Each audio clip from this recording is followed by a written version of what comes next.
Bienvenue chers spectateurs dans cette nouvelle vidéo de notre chaîne.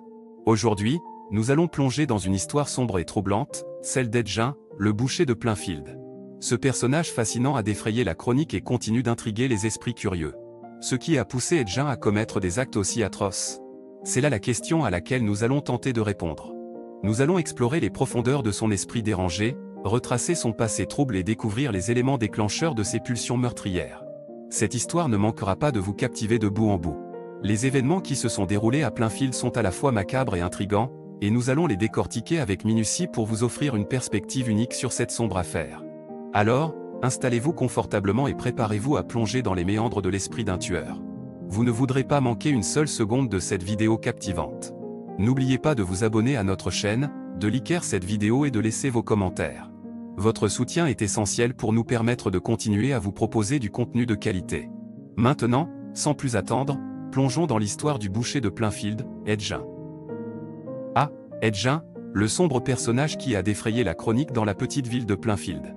Comment un homme en est-il venu à commettre des actes aussi horribles? Quelles sont les raisons qui ont poussé ce boucher à assouvir ses pulsions meurtrières? Plongeons dans l'histoire de cet individu troublant et découvrons les éléments qui ont pu contribuer à sa descente aux enfers. Edgin est né le 27 août 1906 à La Crosse, dans le Wisconsin.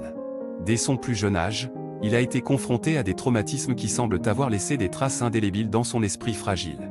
Sa mère, Augusta, était une femme autoritaire et fanatiquement religieuse, qui exerçait un contrôle étroit sur son fils. Elle lui inculquait des valeurs strictes et lui répétait sans cesse que les femmes étaient des créatures immorales et corrompues. La relation entre Ed et sa mère était extrêmement toxique. Il était complètement dépendant d'elle et la vénérait comme une figure divine. À la mort de son père en 1940, Ed et sa mère se sont retrouvés seuls, isolés du reste du monde. Cette codépendance malsaine a contribué à renforcer les idées morbides qui germaient dans l'esprit torturé d'Ed. Mais ce n'est qu'à la mort de sa mère en 1945 que les choses ont vraiment basculé pour Edgin. La solitude et la perte de son unique soutien ont eu des conséquences dévastatrices sur sa santé mentale déjà fragile. Il sombra peu à peu dans la folie et se mit à commettre des actes inimaginables. Edgin était obsédé par les femmes et la mort.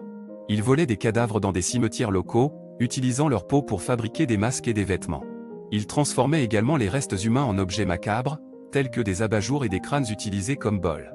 Ces actes d'une cruauté inouïe témoignent de l'ampleur des troubles mentaux dont souffrait Ed. Mais pourquoi une telle fascination pour la mort et la mutilation?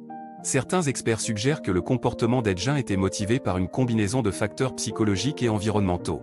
La relation toxique avec sa mère, associée à des expériences traumatisantes dans son enfance, ont probablement contribué à déformer sa vision du monde et à nourrir ses pulsions meurtrières.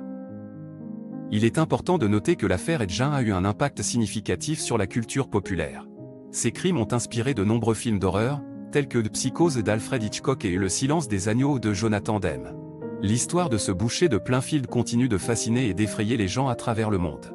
En conclusion, les raisons qui ont poussé Edgin à tuer sont multiples et complexes.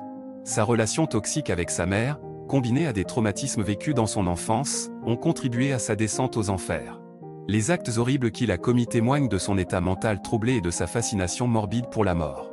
L'histoire d'Edgin reste un sombre chapitre de l'histoire criminelle, qui continue de hanter notre imaginaire collectif.